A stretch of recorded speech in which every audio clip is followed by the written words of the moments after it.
Welcome to the Propertybuyer Podcast, where we explore the world of residential and commercial real estate to help you make better decisions about buying, selling, or investing in all types of property. Join me, Rich Harvey, CEO of propertybuyer.com.au and multi-award-winning buyer's advocate. Our podcast features expert interviews, market trends and insights, and practical tips for navigating the complex world of Australian real estate. Whether you're a home buyer, a seasoned property investor, commercial buyer, developer, or simply curious about the property market, our podcast is for you. Join us as we share our knowledge, strategies, and experience and help you achieve your property goals.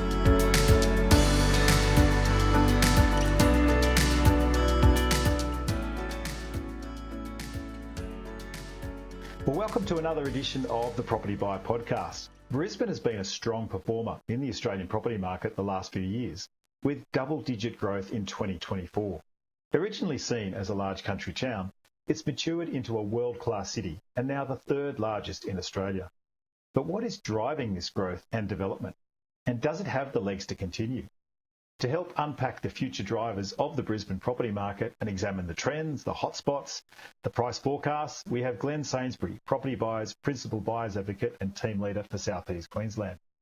Now, Glen is an expert in the residential property market in Queensland and has vast experience and been personally involved in more than 2,500 transactions, making him one of the highest transacting agents in the last 20 years.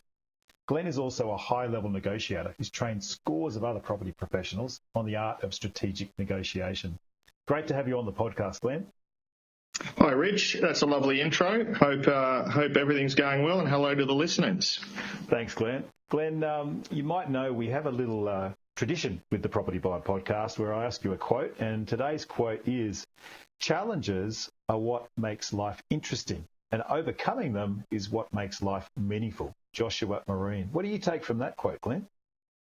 Look, that's actually a great quote, Rich. Just remembering, though, I am a property expert, not a philosophy expert. But certainly for me, I suppose challenges are part of being human. I mean, I tell my kids when things come up, a few thousand years ago, our ancestors were worried about enough food, enough water, and who or what was going to kill them that day. Yeah. So the challenges that we have today, certainly are a lot less monumental than what have been faced in the past. So they overcame those in the past, and that's why we're here today. And so the less meaningful challenges that we have today really pale in comparison. And we've got to try and keep things, when they come up, in a fair amount of perspective. So challenges are necessary in life. We're lucky to have them.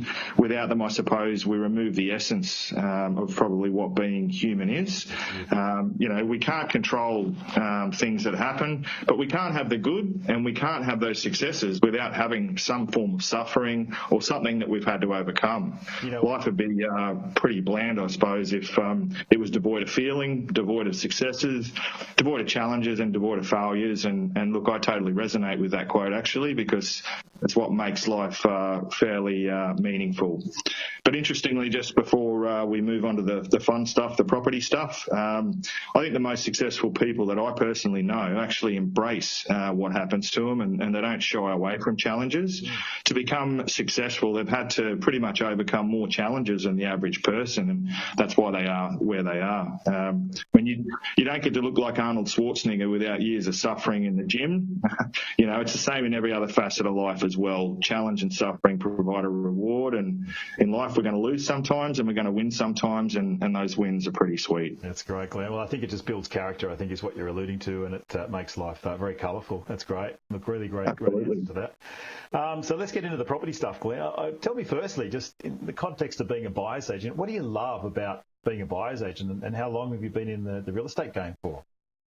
Yeah, so look, I've been in real estate. It's actually my 25th year this year, so I am showing my age. But most certainly, I've been involved in a number of facets of property over the years, including sort of graduating through to medium-scale property developments. But the best thing about buyer's agency is we get to, I think, have one of the most valuable and one of the most rewarding jobs, if you want to call it a job, because it's really it's a passion in all of real estate, because we get the ability to genuinely help clients, being able to secure properties that align with their goals, whether it's a family home or whether it's an investment, and making sure we achieve those parameters for them. And look, there's nothing more rewarding than guiding people through what can be a very stressful process with a lot of moving parts and delivering those outcomes that are going to exceed their expectations and put smiles on their faces. Yeah, that's great. Love that. I mean, one of the best parts of my job is just reading the testimonials that my team provide after they've satisfied a client. It's such a great achievement. But, look, there's no greater feeling. Yeah, it really isn't. Looking back about the property market over the last year in Brisbane, can you just give us a quick snapshot of what's been the Brisbane property market like? This past year, not the future. We're going to come to that, but just over the last year, what's it been like in Brisbane? Look, the Brisbane market has been strong and consistent. I mean, it's seen double-digit growth across many suburbs, and that's driven by that strong demand, limited supply of properties into the market, and obviously significant interstate migration. So the demand was particularly evident in suburbs near those employment clusters, and those suburbs with a diverse array of those accessible amenities. So there's areas benefiting from ongoing infrastructure projects in Brisbane, of course, but often we don't see buyers buying for that future infrastructure. We see them actually buying for what is on ground and available to them today. So whilst Brisbane's average was double-digit growth, for some of the areas, at the end of the day, just from a property buyer perspective, the areas that we recommended for our clients have actually seen towards 20% growth. Wow. And that's why many of them are coming back so quickly to purchase further. So when you put some science behind where you're buying, particularly for investors, Brisbane is an extremely rewarding place, and like all cities, there are markets and micro markets within them, and some wonderful, consistent opportunities. Okay. How do you describe, I guess, just the character, without getting into the nuts and bolts of suburbs and everything, but just the general character of Brisbane as a city compared to, say, Sydney or Melbourne? You know, there's often rivalry, isn't there, between the different cities, but how do you describe Brisbane? Well, look, in terms of how I would describe Brisbane, I think from a person who has lived in Sydney for a couple of years before being up here now for over 20 years, I would say it is very much a lifestyle-driven location. We've got great weather. We've got a wonderful quality of life. Whilst traffic can be a problem at times, it's certainly not to the levels of other cities. We have a wonderful, diverse array of facilities and amenities here. I don't think Brisbane people miss out on anything that other major cities have. We've got an amazing array of employment as well, and that's something that's really come on in the last 10 to 15 years. The diversity of employment, those future-proof industries, and our wage growth is really, really strong. So we sort of get to have our cake and eat it. We get the lifestyle, we get the livability, we get to live in high-quality housing. There are affordable options closer to the CBD. We don't have to travel an hour and have long commutes, to be able to exist and live within Brisbane. Yeah. And then on top of that, obviously, when we are getting paid reasonable amounts of money as a whole, and the wages are strong, it just gives you a wonderful quality of life. It used to be that people moved to Queensland because it's cheaper, but then they'd suffer a wage drop. But I think because since COVID, I think the wages level has certainly equalised, and we've seen significant migration, which we'll come to in a minute. But I definitely think that Brisbane market's got a lot of attraction. Every time I come up to Brisbane and visit the team, it's wonderful. I always think it's a really progressive city. You've got a progressive council. All that area around South Bank there is fantastic for running and walking. It's got a really nice lifestyle appeal, as you say, Glenn. Absolutely. Tell us about, I guess, the current state of the market. I'd like to ask you, just for our listeners, what's the median price at the moment across Brisbane for a house compared to a unit? And how does this sort of number compare to other cities around Australia? Yeah, absolutely. And this is a very interesting question, and it's probably a little bit of a bugbear of mine because it's a very difficult metric for outsiders to be able to quantify. So a bit of a trick for those with less knowledge of Brisbane. There actually are a number of conflicting figures around these median prices dependent on what data you use and what metrics and geography they are assessing. So simplifying this for our listeners, when they quote figures from Brisbane, they're often looking at the Brisbane City Council area.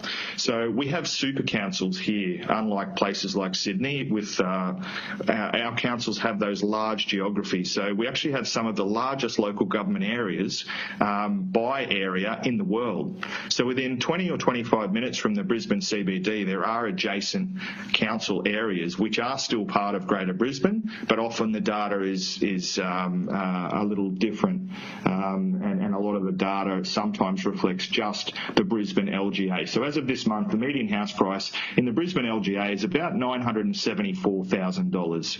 Now, if you count surrounding LGAs, those that form part of the metropolitan area, it comes down to $850,000. So for units, while units are sitting around $622,000 in the Brisbane LGA, they actually come down to $520,000 when you incorporate the wider Brisbane metropolitan area. So it does remain significantly more affordable than Sydney, and obviously many parts of Melbourne as well. So, but we do see that affordability much greater in adjacent LGAs, and we are seeing capital growth in many instances outperforming Brisbane LGA, and that's because of jobs growth and a number of other factors. Interesting numbers, and I think comparing to, say, Melbourne, which has a median price of just over $1 million, about $1,034,000, and Sydney at 1.65, you can see that, Brisbane's overall median house price is about, over 60% cheaper than Sydney. And it's never been that big a gap. So that's where there's a big value proposition, I think, Glenn, for a lot of both home buyers and investors thinking about the Sunshine State, just in terms of prices. But talking of prices, Glenn, last year, how far did Brisbane prices kick along? How much did they rise? Yeah, so in 2024, look, Brisbane experienced a price increase of around 12% for houses and around 8% for units. But the growth was fueled, obviously, by that good, strong population migration, that fundamental undersupply of housing that we've got here. We've got infrastructure investment, and we've obviously got, a vast array of new employment opportunities, which, again, are providing that affluency to give it capacity to grow. Okay. And has there been much volatility in price increases over the last decade? Like, has there been, a lot of growth in houses and not much in apartments, or vice versa? Just describe the price volatility for me. Absolutely. So as a whole, over the past decade, Brisbane's been relatively steady in its growth compared to the boom-bust cycles perhaps seen in places like, other capital cities. Houses have consistently outperformed units over that last 10 years due to that stronger owner-occupied demand. What I would say is, housing-wise, from 2016 to around the start of COVID, we weren't seeing massive material gains, but since COVID, we have seen that consistency. And that also aligns with the employment growth, the migration, and other factors that are placing a lot of pressure on the Brisbane market. But from a unit perspective, it's a lot different, and people must really understand this and not fall into the expectation that units are just a license to print money. So from 2016 through to around 2021, there was quite an oversupply of apartments, and we did not see price growth. We saw very much a flatlining price growth metric occurring.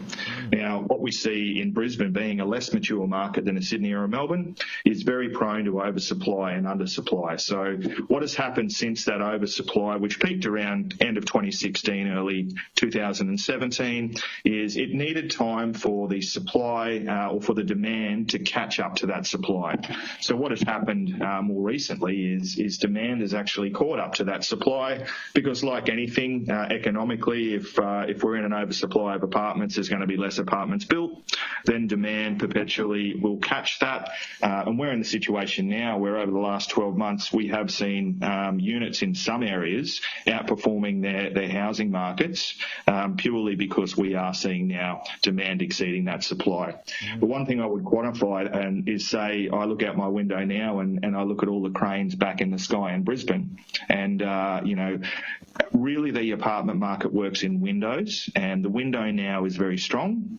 But would I see a long-term window of the same trajectory? Absolutely not. Once the supply is back on ground again, it will experience those same issues of having that supply back on ground, diluting that demand. Even though demand is increasing, we will still be going through those cycles in that unit market for the foreseeable future. Okay. That's great. Really good summary, Glenn. And just talking of demand, I think there's probably several. I'd love to unpack the factors that are driving the Brisbane market. And I guess I've got a couple of things I want to ask you about, particularly infrastructure, migration, the Olympics, and just the economy. But just kick it off. Like, what are the key infrastructure projects that are going to drive demand, do you think, in the next decade or so? Well, obviously, I'm a bit of a believer that Brisbane, independent of these new infrastructure projects, is going to still have that strong consistency of demand. A lot of the infrastructure projects that we see, like things like Cross River Rail and Brisbane Metro, they are already priced into those markets that it directly benefits maybe a year or two ago. There are future infrastructure things that are happening for Brisbane that haven't been priced in yet, and they are happening not just in the inner city, but also happening in some of the middle suburban markets as well. Now, Brisbane, unfortunately, because we are on city-wise, we're in a river peninsula.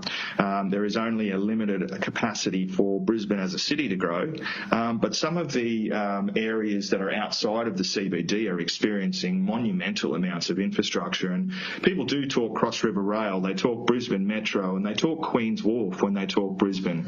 And it's certainly Queen's Wharf in particular is certainly evolving Brisbane into that real world-class entertainment and lifestyle destination. But there's places like Greater Springfield, which have had $18 billion worth of infrastructure go into them, but they actually have another $67 billion worth of infrastructure going into that area out there half an hour from Brisbane. So there are not many places in Australia, and there are certainly not many places in Brisbane that have $67 billion worth of infrastructure going in there on an ongoing basis over the next 10 or 15 years. So we are very strong around infrastructure, and that's something that will underpin Brisbane moving forward. But independent of that infrastructure, because of what Brisbane is offering, again, back to that employment, back to the things that we've spoken about, lifestyle, fundamental undersupply of housing, that's what's sustaining this Brisbane market moving forward. Fascinating. Yeah, I think, as I said, I really like that Queen Street precinct. It's fantastic, really great restaurants there. But tell me about interstate migration. I think the numbers, I don't have it at my fingertips, Glenn, but I think it was about 110,000 people moved to South East Queensland. So that's Gold Coast, Brisbane and Sunny Coast. But how much does that sort of level of migration and population growth in general drive property demand? Well, look, it has been effectively a cornerstone of Brisbane's growth, and it's not just been recently, it's been over the last 20 years. You know, there's been that large influx of people, particularly from New South Wales and Victoria, that do seek the affordability and the lifestyle of Brisbane. Probably what we've seen more recently, though, is people are moving up here for employment, seeking those new opportunities in an expanding city. There's firms that are establishing themselves here that previously may not have looked at Brisbane as having the critical mass to be able to be a profitable centre. And we've also looked at, when we look at that migration, I mean, we even look at the overseas migration. I know in the southern states, a lot of your migration that comes in is varied, but we have a higher proportion of skilled migrants that are coming from overseas here. So whilst our interstate migrants are moving up, and it's a powerful factor, when we look at our overseas migration, there is a lot of skilled migrants, and there's a lot of business visas. So it's not certainly people that are coming in and just hitting the rental market.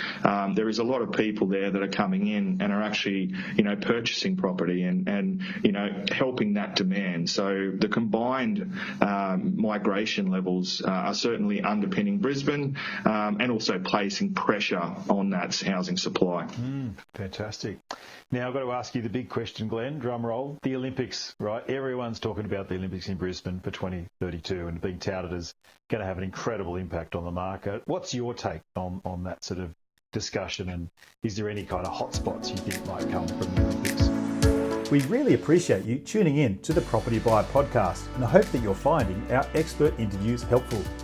So that we can keep providing this information and growing our audience, we rely on word-of-mouth recommendations.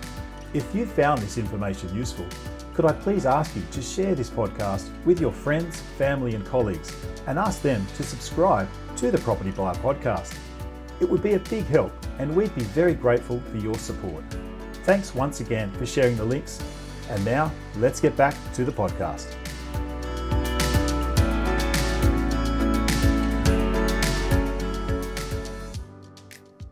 Yeah, well, look, everybody has a different opinion on the Olympics, and it will be interesting to see where the cards fall, but it will be a game changer for the city. It's not just the event itself, obviously. It's the long-term legacy it's going to leave in terms of infrastructure and facilities. Obviously, the global recognition that Brisbane will receive as well. When I've been overseas, they've heard of Sydney, Melbourne, Gold Coast. They would have never heard of Brisbane. So it will highlight and put the city into the fore.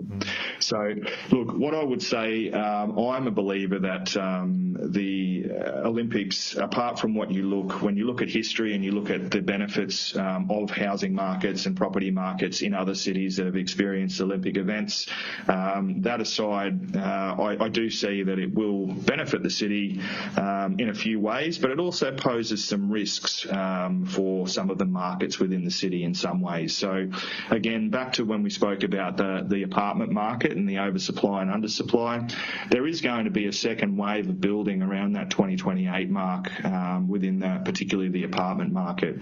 Now, that's going to supply a lot of dwellings on ground, and there is going to be an inevitable hangover where those dwellings will have to be absorbed into the market. The other thing with the Olympics at the moment is, while some venues have been announced, our primary venues still have yet to be decided. So the Queensland government is currently in their 100-day review. We don't know whether we're having an Olympic stadium in Victoria Park, whether we're having an Olympic stadium at the Gabba. It was originally going to be back at Nathan. It's a complete joke and a farce, but at the same time, that will be very strong for us when we understand where that is, and then we'll be able to look at those direct impacts. But there's extended impacts as well, such as the Sunshine Coast, which I'm sure we may speak about shortly, where they are going to fast track the rail line directly through to Brisbane and other things. So I don't think it's going to materially benefit the housing market in a way to any monumental degree. The factors in place that we've previously discussed is what is going to drive that housing market. So I think there's risk around apartments and where to be buying apartments and that supply issue. But it will assist. But how far it's going to assist the overall property market remains to be seen. Fantastic, Leo. Really, really good advice there. And just the local economy of South East Queensland and Brisbane, how stable is it, and what role does that play in supporting and sustaining the property market, do you think? Absolutely. Look, in terms of what we see up here in Brisbane, the economy's thriving. The sectors now that are in Brisbane in terms of employment, particularly those future-proof industries of health, technology, advanced manufacturing, education, they are absolutely booming. The decentralisation of the employment hubs across South East Queensland as well, including areas like Greater Springfield that we've spoken about, places like North Lakes, Chermside. The Port of Brisbane is growing exponentially. We're seeing the airport precinct growing exponentially. It's really, really exciting in terms of the employment and the health of our overall economy here.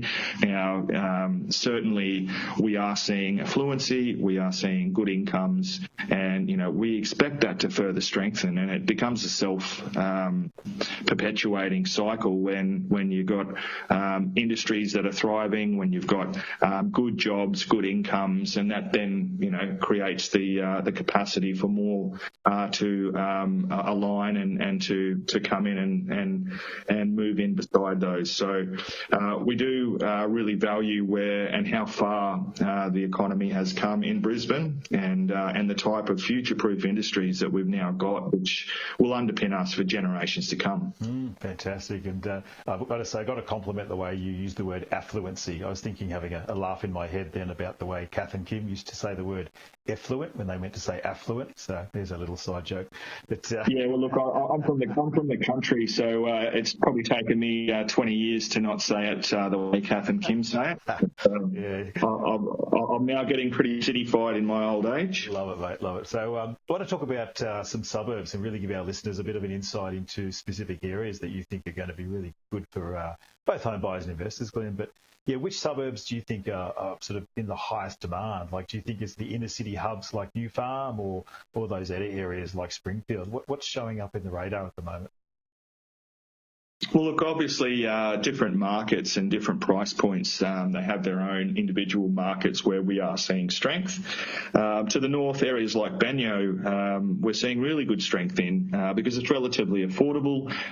Location-wise, it's fairly strategic, close to the airport, close to places like Chermside, city access, and you've got that good array of stock. You've got your more modern style dwellings dotted amongst your more traditional housing, variance in lot sizes. Those sort of areas are thriving, and certainly from a stock supply level, people aren't really just selling there unless they've got a material reason. Over in the west, there's areas that provide really strong affordability, and places like the Ipswich local government area have seen very, very strong growth, in part to that significant employment. Places like Redbank Plains to the west has been a star of the market. Near to Springfield, it's adjacent to more expensive suburbs. It's got homes effectively below their replacement cost now that land prices are growing, construction prices have grown considerably and remain under pressure. So we are seeing some really strong star performing areas and areas that we would consider hotspots. And interestingly, back to Greater Springfield again, they actually have a higher proportion of households out there in the medium highest and highest income quartile groups than the rest of Greater Brisbane. So because of the type of employment out there and because of the industries and so forth, we see people there that actually earn more money per household than what the rest of Greater Brisbane does, yet their property prices are more affordable. So places like Redbank Plains, which is only 5 to 10 minutes drive from Springfield, with much more affordable property pricing, is really benefiting, and we're watching that really strong demand. That's great, talking about those emerging hotspots. And I guess, are you also seeing any sort of change in growth because of the attraction or the proximity to the Gold Coast or the Sunny Coast? Are those sort of pockets, say, between Brisbane and Gold Coast or Sunshine Coast and Brisbane, like North Lakes area, are they kind of also up and coming as well, do you think? Oh, absolutely. So when we look at North Lakes, it's a definition of what we would call a maturing area. So 15 years ago, there was still home and land packages. Stockland was still releasing land. But what's happened, particularly since 2015, we have seen that land supply now completed. The suburb is complete. It's had rail infrastructure go in. It's got your Costco's. It's got your Ikeas. It's got your Westfields. It's got jobs growth. It's got very, very good schools. And it is a very much owner-occupied driven market. So that is a very strong market. It is a major employment hub, both of wider Brisbane as well as particularly a very big anchor point up on that northern area of Brisbane. And we do expect, as it has been, for it to continue to perform for various reasons. And it's also fairly close to the water. And again, lifestyle-wise, aesthetics-wise, it was very well protected by Stockland in terms of how home and land packages had to be developed. So we love driving through that. We love watching those owner occupiers competing every weekend, and when they do, that's where they overpay, and when they overpay, we see that price growth. Conversely, down to the south, there's obviously areas from Coomera, Pimpamar, Ormo, those areas that they have been performing really, really well. We do love those areas, but at the same time, we've just got to caveat the fact that Coomera will have quite a volume of land supply moving forward. So we always need to be conscious of that. We need to be conscious of areas that have further land supply. But if we're in areas of finite supply, they are doing really well. Places like Loganholme, places like Beenleigh as a suburb, those areas certainly are performing well, and the southern side of Brisbane will continue to perform well, primarily because a lot of it, with the exception of Coomera, is dealing with finite supply of land. Okay. Great stuff, Glenn.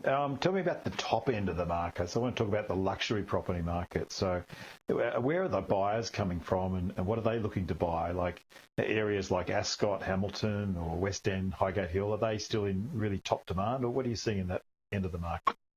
Yeah, look, the luxury market in Brisbane is thriving. I mean, you could argue compared to southern states that the type of home you get here in the luxury market for the money you have to pay provides outstanding value. But you've got a real demand from the growing market of professionals in Brisbane, people now on high-paying employment. You've got a lot of successful business operators around Brisbane. You've obviously got that interstate and also overseas migration. There's also those, though, that have just spent a generation in the property market up here, and they've experienced strong equity gains. So, you really got that good mass now of buyers, and they are willing to pay because they are very much experiencing that affluency. And a lot of people perceive it still, compared to southern states, as providing value. So, areas like Auchenflower have done really well this year. Ascot, Hamilton continues to perform. Wilston continues to perform, and Windsor, Paddington and Highgate Hill are seeing that consistent growth. Buyers are drawn more to the modern and fully renovated offerings. They're drawn to the high-end finishes, and they're also just drawn to the lifestyle associated with some of these suburbs. Sounds great. Makes me want to move there, mate. Tell me about the Gold Coast market. How would you describe the mood of the Gold Coast market, and are there any opportunities, do you think, for buyers in that area? Look, yeah, the Gold Coast has been going well. It's probably exceeded people's expectations over the last few years. It's been going well, including the apartment sector, which has traditionally been something that has been very cyclical and very boom and bust. The prestige markets have been doing well, and look, some argue that they may continue to perform, as certainly there is interstate and overseas money that continues to pour into those areas. But we do feel at some stage those prestige markets will have a bit of a ceiling, and we do think that that's probably in the not too distant future. So we don't think we're going to see perpetual increases in prices, because a lot of those prestige homes are far more expensive than what you will find in Brisbane. They do have a growing economy on the Gold Coast and a diversifying economy, but again, at the same time, we don't feel it's got the same critical mass of extreme affluency and sustainable amounts of high-paying employment than what the capital city of Brisbane might have. So that's a really good point, Glenn, about the income capacity, because that is still a factor. I've noticed that as well, that the average household income is lower on the Gold Coast of Brisbane, and that does a direct impact on the property market, as you said. Absolutely. Yeah. Glenn, tell me about the Sunshine Coast. I mean, sometimes it's a bit unknown and talked about. People have heard of Noosa, right? But there's a lot of other great suburbs. What's attracting buyers to the sunny coast, and what's its prospects like? Yeah, absolutely. Well, look, it's always been a lifestyle-driven location. You're either a Gold Coast person or a Sunshine Coast person, and many people do love the more relaxed feel of the Sunshine Coast. But interestingly, like all South East Queensland areas, their economy is growing, particularly around tech and particularly around health. So that is helping it sort of move into its next phase, that from being that purely lifestyle and tourism-driven to having sort of its own legs and being able to sustain a little bit more consistency moving forward. So, the first couple of years into COVID, the market performed outstanding, and then it took a real breath once people decided they need to move back and they had the free access again. But this year we've seen good consistency in Butterham, Mountain Creek, beachside areas like Woodsvilla and Marcoola, and Maroochydore, which we're very bullish bullish on is certainly been a consistent performer as well. But many parts of that Sunshine Coast market are patchy in their growth, and you've just, from a property point of view, you need to take a fairly long-term view there when you are, with the exception of a few suburbs. But yeah, you've just got to take a little bit of a long-term view when we are looking at the Sunshine Coast. Okay, fantastic. And Glenn, I want to talk about the rental market in Brisbane. Tell me what's been happening. Have rental yields been rising due to population? What's going on with vacancy rates, and what's the sort of tenancy demand like? Yeah, well, look, the rental market is under significant pressure. Record low vacancy rates are still there. They are starting to ease in some areas, but rents are rising, particularly in those affordable. The under $1,000 a week rentals. There is a lot of pressure on those. There is very, very strong demand. I mean, we settled a property on Wednesday. There was a rental inspection yesterday, and I think there's 5 applications on the property today. And there's just very, very strong demand, and we're also seeing good rent increases, particularly under $750 a week. We're seeing 8 to 14% rental increases a year. As we get towards the $1,500 a week, $2,000 a week rentals, they are not seeing that similar level of median price growth, but they are seeing some level of price growth. So effectively, the more affordable end, where the vast majority of people can afford, they are flying, and it's really hard to see where they will stop. The only qualification I would say is when you are looking at very fringe areas of Brisbane, areas where you are going to see hundreds, if not thousands, more homes being built and developed. We see those areas not having the same pressure on those markets, and we do see those areas flatlining, and also vacancy rates increasing as that supply that the government is very much pushing to get on ground starts to occur. Fantastic. You're a font of knowledge, Glenn. This is brilliant. I want to now just get your crystal ball out. Can you tell my wife that, by the way? Absolutely, mate. I want to just get you your crystal ball, so start polishing it for our audience here. What's your overall prediction for the Brisbane property market? So if I've got a gun to your head to say, Glenn, you've got to tell me, what are you expecting to see Brisbane rise in 2025? What number would be the first number that comes into your head? Look, I'm fairly pessimistic in all my predictions, and when I say pessimistic, I never like to overestimate. So I think as a whole, as an average, we're going to grow between 6 and 9% for houses and 6 and 10% for units just for the next year, and that's driven by that sustained population growth, under supply, affluency and other factors. But however, averages are not going to tell you what you could achieve. They are default, and some areas we feel will find around that 15%, possibly more, in terms of overall growth. So there are markets there that are going to do really well, and there are markets that are certainly not going to do as well, and it's being able to understand the science behind why, which will be the difference. Really good point you make about medians hiding the averages, and that's why it's certainly important to use a buyer's agent to help you pick the high-performing suburbs, not the low and average-performing suburbs, because that local knowledge makes a world of difference. Now, I've got another question for you. Gold Coast, what is your prediction for Gold Coast property price rises or increases or changes next year? What do you think? Yeah, so the Gold Coast, I think, should see growth around sort of that 5 to 7% range. Could be a little bit higher, but being my conservative self, I feel that that's a very safe bet, particularly in areas benefiting from those infrastructure upgrades, and obviously those that continue with the lifestyle appeal. The prestige market, particularly suburbs like Broadbeach Waters, up towards Sovereign Island and things like that, I expect they'll thrive still for the next 12 months, but again, I do see that there is a future ceiling there. So whether that will be consistent thereafter remains to be seen.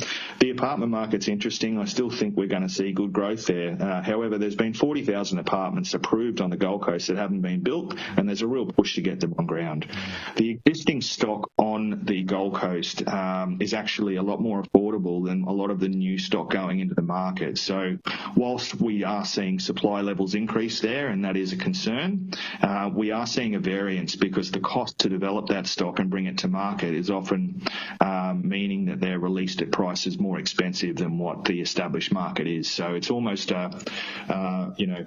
two tiers, probably a swear word in the property market, but we're seeing two pricing levels there, and I think the established market will continue to perform. Got it. So Glenn, I just got one or two more questions for you.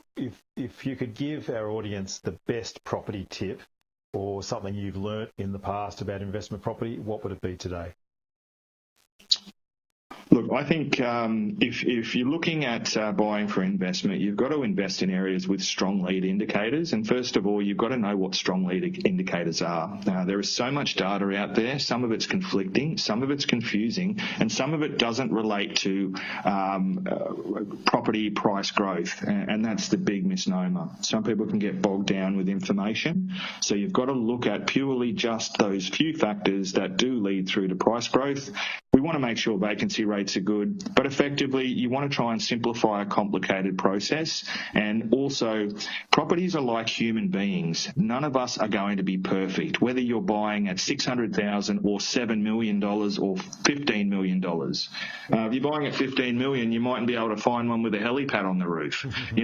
Unfortunately, it's all about slight levels of compromise. And to a degree, when we are looking at properties, the perfect property may exist, but it's more likely that we are going to have to make a few compromises. And so keeping those in mind, finding those with the least amount of compromises is better than trying to find the absolute perfect property, because they are like people. They are, certainly, they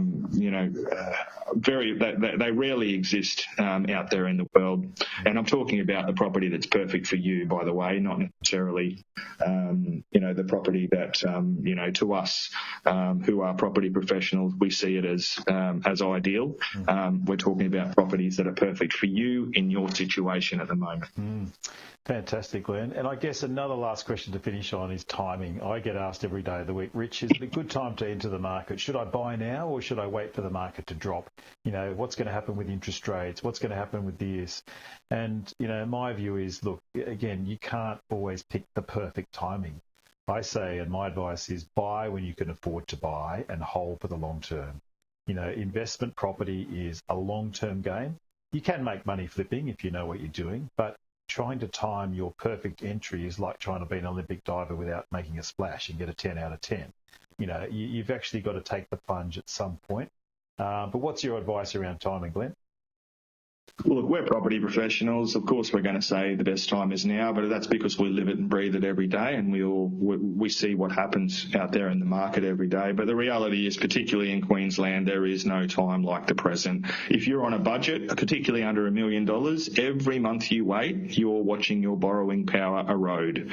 You might as well have the growth on your table, getting your asset growing in value, than waiting on the outside, waiting for the sky to fall in or waiting for prices to drop, because Queensland is a very unique market. To me, it is the most consistent market in the country and will be for the foreseeable future. There is just no capacity to wait. The longer you wait, even with, you might say, well, I'm going to wait for my interest rates to, start coming down before I buy. But by then, the growth that would have occurred where you're going to buy would have offset that. So it's really important that you get in now. I know we're property people, and you can always take that with a grain of salt, but that's the reality for Queensland. It's not property speak. That's just the pure facts of the matter. It is important to make the move as soon as practically possible.